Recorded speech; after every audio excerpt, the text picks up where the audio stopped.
Iran అయితే కొత్త ఫిట్టింగ్‌లే పెడుతోంది. ఏంటయ్యా అంటే యురేనియం అమెరికాకి ఇవ్వదట. యురేనియం తమ దేశంలోనే ఉంచుకుంటుందట.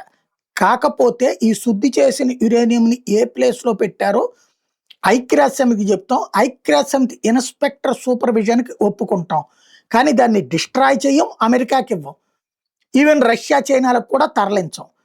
అలాగే ఏదైతే న్యూక్లియర్ స్టెప్స్‌కి సంబంధించి ఎంఓయు అవసరం లేదు. ఎంఓయూలో ఆ ముక్క రాద్దాం అని చెప్తోంది. దానికి బదులుగా హార్ముజ్ జలసంధి దిగ్బంధాన్ని వదిలిపెడతాం అన్నటువంటిది. అయితే టోల్స్ మాత్రం వసూలు చేస్తాము రాబోయేటటువంటి రోజులలో అన్నటువంటిది చెప్పుకొస్తున్నారు. ఇంకొకటి దశల వారీ లెక్క అంటోంది. హార్ముజ్ జలసంధి దగ్గర 30 రోజులు కాల్పుల విరమణ, అలాగే లెబనాన్‌లో 60 రోజులు కాల్పుల విరమణ పెట్టాలి అన్నటువంటిది ఇది పెడుతున్నటువంటి షరతు. అయితే దీనికి అంగీకరిస్తారా లేదా అన్న దాని మీద భవిష్యత్ ఆధారపడి ఉంది.